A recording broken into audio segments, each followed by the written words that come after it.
Bueno, en este video vamos a hablar del principio de legalidad. Eh, Como ya hemos visto, les he comentado en algún otro video y seguramente ustedes ya habrán leído, eh, el sistema, nuestro derecho penal no es el que le otorga el poder punitivo al Estado, sino todo lo contrario. El poder punitivo el Estado lo tiene desde que tiene el poder.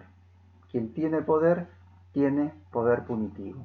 Y el derecho penal lo que hace es limitar ese poder punitivo, de alguna manera poner unas barreras en protección de los individuos y decirle, mire, usted no va a poder utilizar ese poder punitivo de manera indiscriminada. Solo lo va a poder utilizar en determinados casos. Bueno, el principio de legalidad, es el primer filtro que se le pone al poder punitivo del Estado. Y que lo que dice es que para que una persona pueda ser penada por haber realizado una determinada conducta, esa conducta tiene que estar definida con anterioridad como punible. ¿Mm?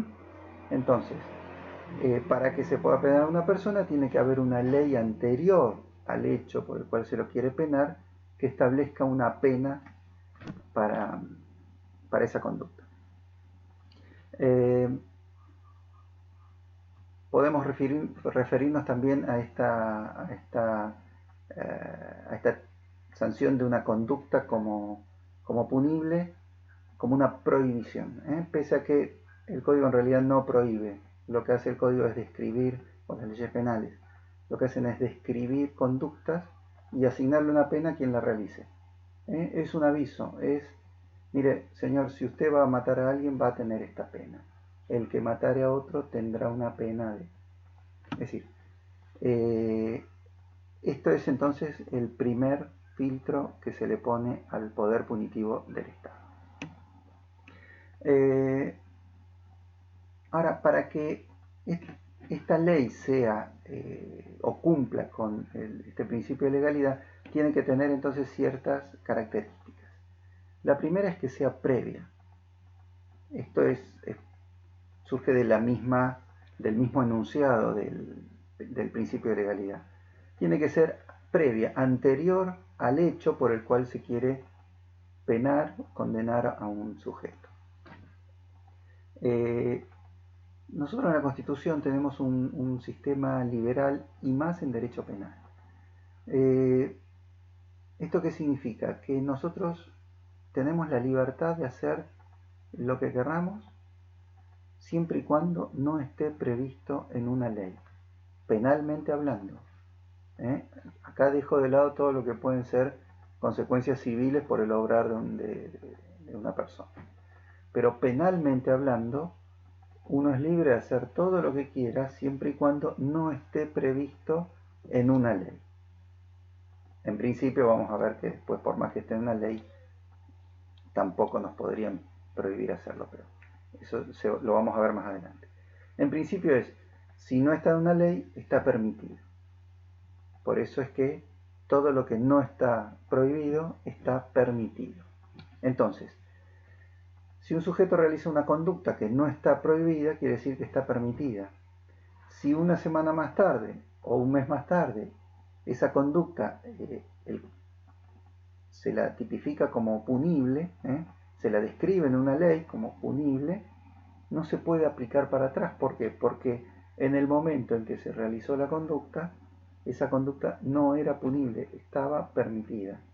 Entonces, por eso es que la ley tiene que ser previa para que pueda ser aplicada en un caso concreto. La segunda característica que tiene que tener la ley penal es que esté escrita. Esto es un requisito fundamental para que las personas puedan tomar conocimiento de todo aquello que, en caso de realizarlo, llevarlo adelante, podrá traer aparejada una pena. No, Uno de los fundamentos para poder reprocharle al sujeto una conducta es no haberse motivado en la norma.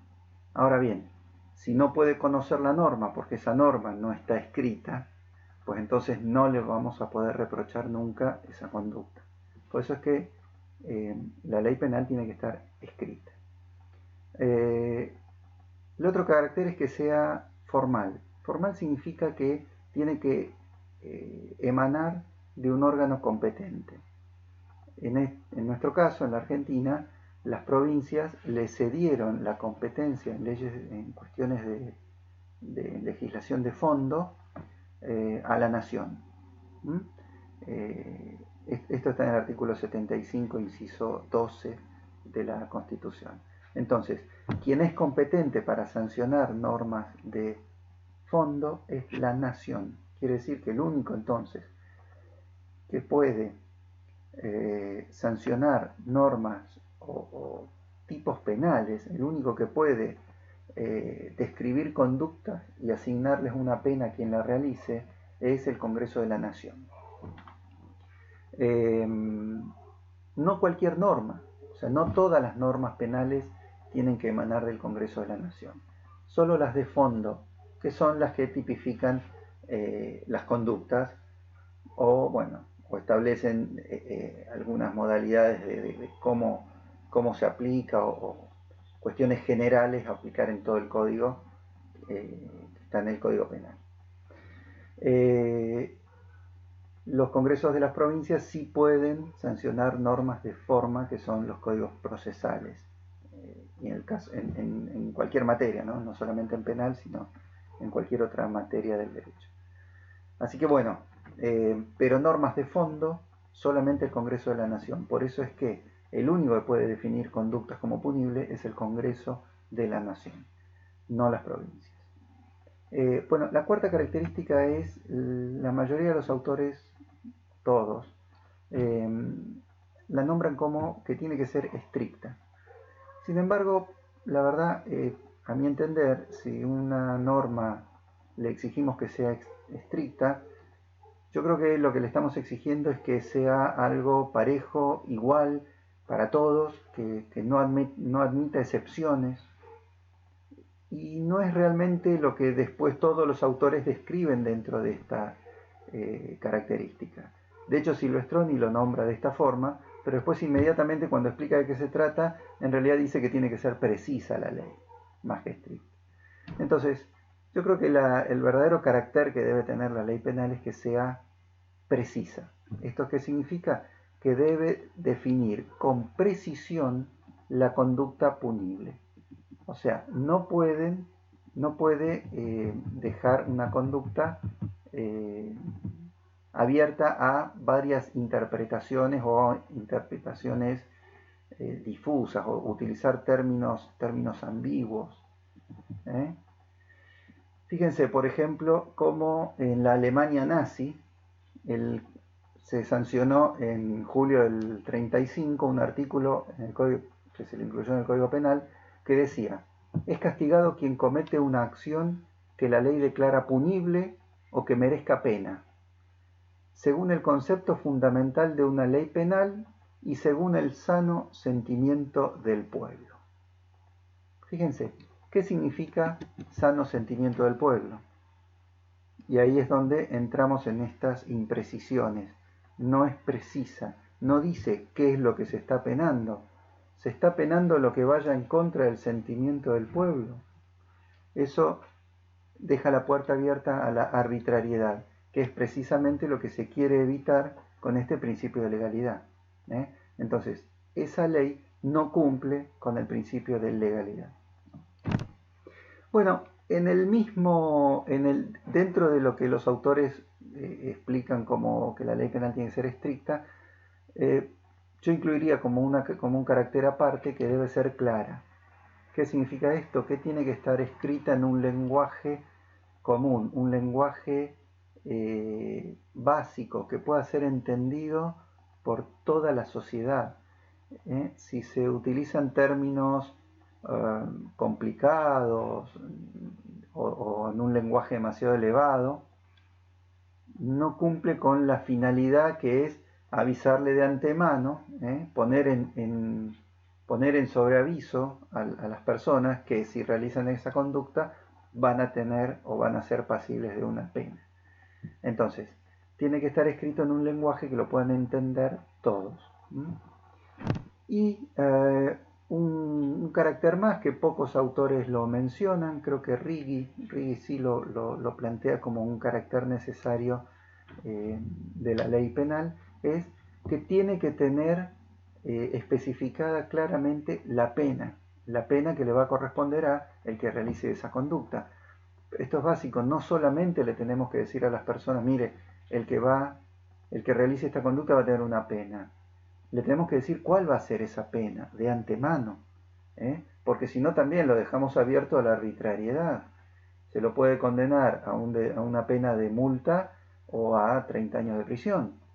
Es muy distinto. Entonces, tiene que estar especificado el tipo y el monto de pena. Si es prisión, si es multa, inhabilitación, lo que corresponda, lo que sea, y el monto, cuánto. Si es una multa, bueno, ¿de cuánto es la multa? Si es una pena de prisión, de privación de la libertad, bueno, ¿durante cuántos años? En nuestro sistema nosotros, o nuestras leyes, manejan una escala penal, es decir, establecen un mínimo y un máximo. Lo único necesario para que se cumpla con el principio de legalidad es el máximo. El mínimo en realidad no es necesario.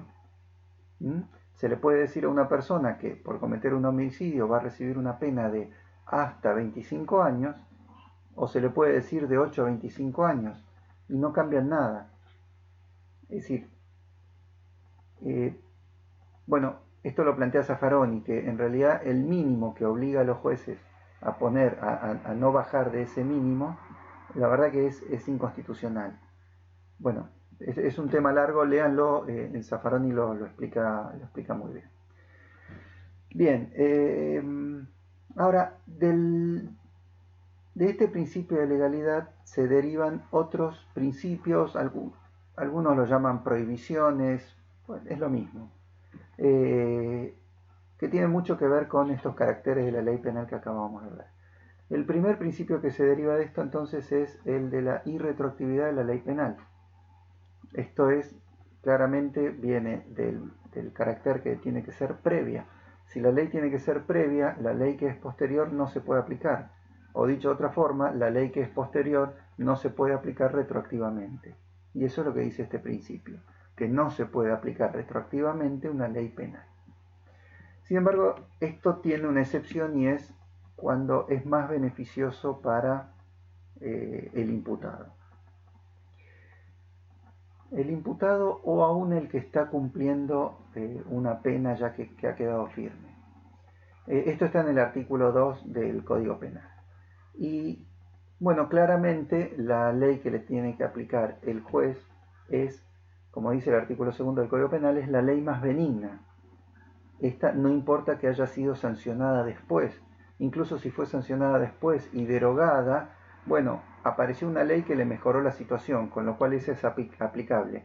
Y como después apareció otra que le empeora la situación porque le deroga esa que había mejorado, entonces esa no se puede aplicar porque esa le empeora la situación. Entonces, siempre se aplica la ley más benigna.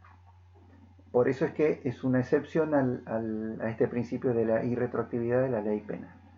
Y en caso de que el sujeto ya esté cumpliendo con la pena, en la medida en que se pueda, más que nada cuando se trate del monto de la pena, se tiene que aplicar y se debe aplicar de pleno derecho. Esto es, imaginen un sujeto que cometió un delito porque tenía previsto una pena máxima de 15 años y le dieron la pena máxima de 15 años.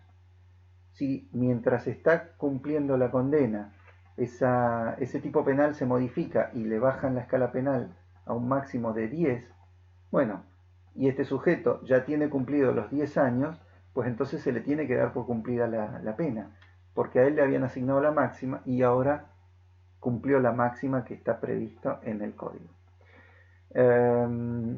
Bueno, por supuesto, si se llega a derogar un tipo penal, una conducta que estaba prohibida, el sujeto la realiza, lo descubren, lo procesan, lo condenan, está cumpliendo la condena y ese tipo penal se deroga, deja de ser delito.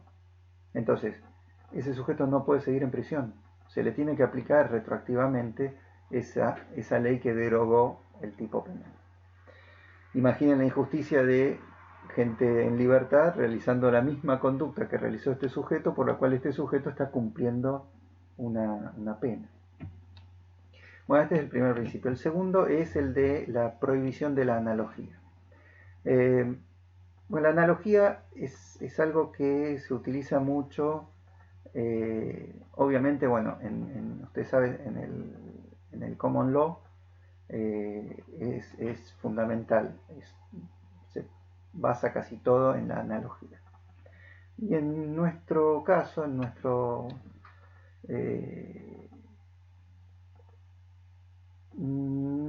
sí lo utilizamos, pero para todas las cuestiones del derecho privado, no del derecho penal. En el derecho penal no lo podemos aplicar.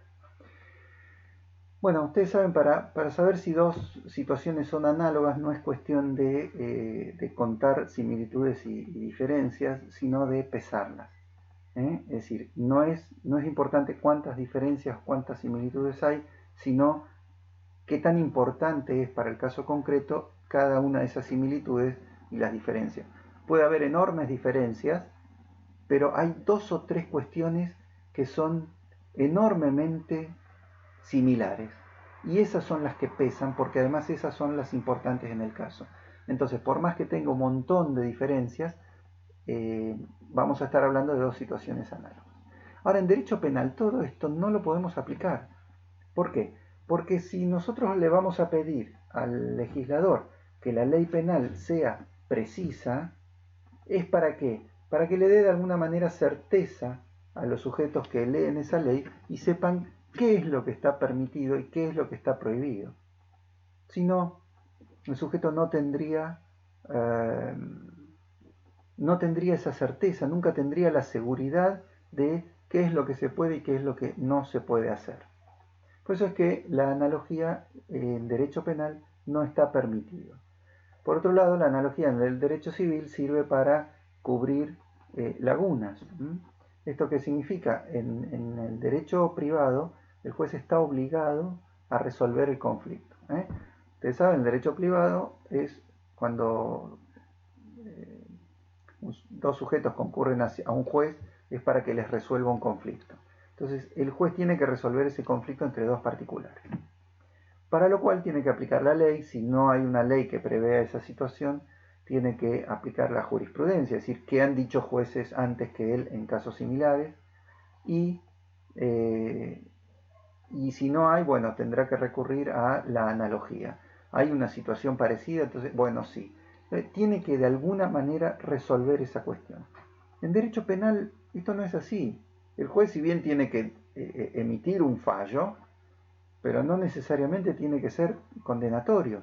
Entonces, si no hay una ley penal que prevea exactamente una sanción para la conducta que realizó la persona, no lo puede condenar. Entonces, ¿está obligado a sentenciar? Sí. Pero bueno, tendrá que absolverlo en el caso de que no haya una ley que prevea esa conducta. Bien, esto es... fíjense lo que decía el Código Penal soviético. Tenía un artículo, el artículo 6 del Código Penal, que decía: si un acto socialmente peligroso no está precisamente previsto en el Código Penal, el fundamento y los límites de la responsabilidad se determinarán conforme a los artículos del Código que prevén delitos cuya naturaleza se aproximaba mayormente.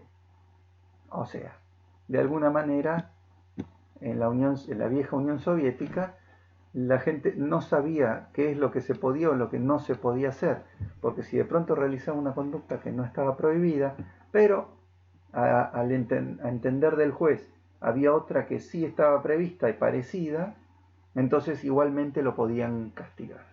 Esto genera una inseguridad jurídica tremenda. Bien, el tercer principio que se deriva es el de la interpretación restrictiva de la ley penal. ¿Qué significa esto? Que, bueno, yo diría dos cosas. Primero, que el juez tiene que hacer una interpretación estricta, y acá sí la palabra es estricta, porque no puede apartarse de lo que dice la ley. ¿Sí?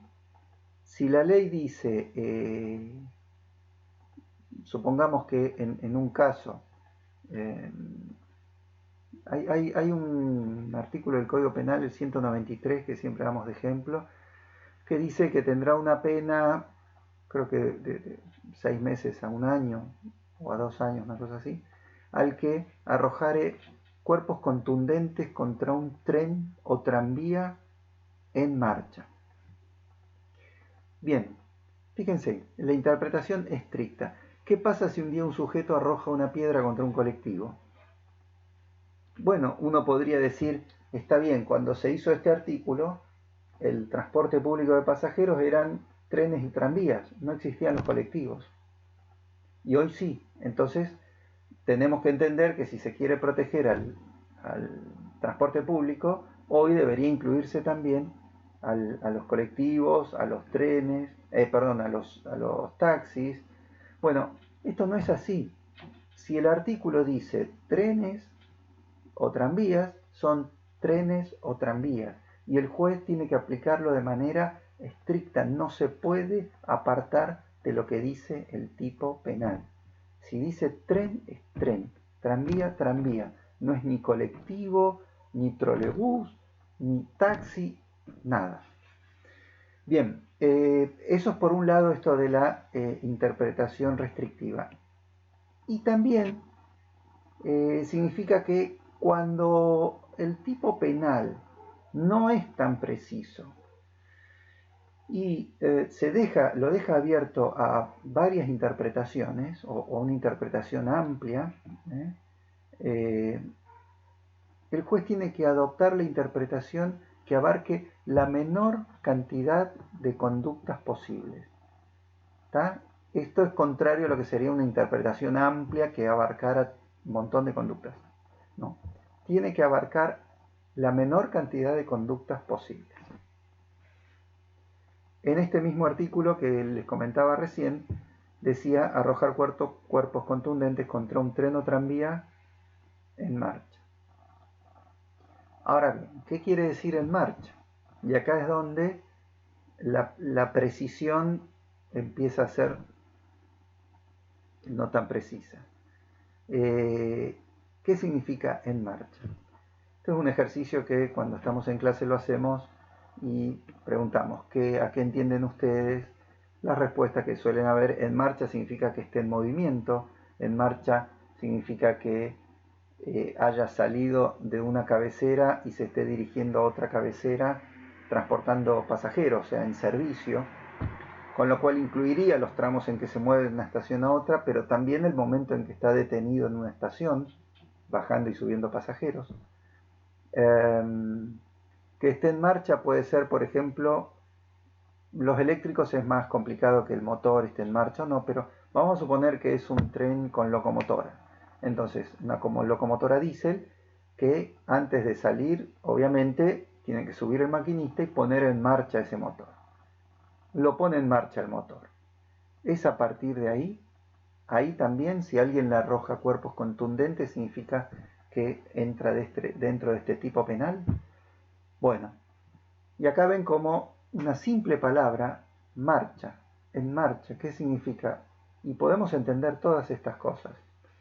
Sin embargo, tenemos que estar a la interpretación más restrictiva. Entonces, yo creo que la que corresponde es cuando está en movimiento. Cuando está en movimiento, otra cuestión a plantear es qué pasa si está en movimiento pero no está en servicio, no está transportando pasajeros. Bueno, acá sí, si esto es para proteger el servicio público de transporte, bueno, entonces si no está cumpliendo el servicio público de transporte, entonces tampoco debería aplicarse. Otra vez, interpretación restrictiva. De todas esas interpretaciones tenemos que tomar la que menos conductas abarca. Cuando el tren se está moviendo de una estación a otra, llevando pasajeros. Esa es la interpretación restrictiva que se le debe hacer. Hay un cuarto principio que se deriva también, que es el principio o prohibición de la indeterminación. Esto viene del carácter de la ley penal, que tiene que ser precisa, es decir, tiene que estar bien determinado.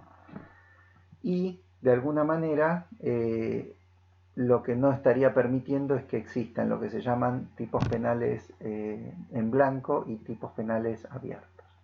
El tipo penal en blanco es aquel que deja parte de la definición de la conducta, parte de la descripción, o a veces incluso la misma descripción de la conducta, se lo deja a otra norma, o tenemos que recurrir a otra norma para saber a qué se está refiriendo.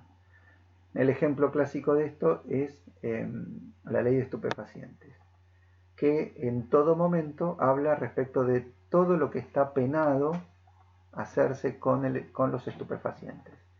La producción, el transporte, la distribución, la comercialización, bueno, todo lo que prevé la ley que se hace en los estupefacientes. Sin embargo, nunca dice cuáles son los estupefacientes.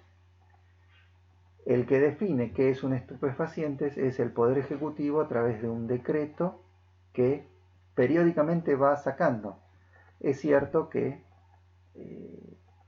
sería muy difícil que el Congreso se reúna y cada vez que aparece una sustancia nueva la esté incluyendo en el tipo penal. Pero la verdad es que es lo que corresponde. Esto Zaffaroni lo plantea muy clarito y dice, si la norma a la que hace referencia es también una norma que emana del Congreso de la Nación, no hay ningún problema. Se puede tomar porque emana del mismo órgano que es competente para sancionar leyes penales.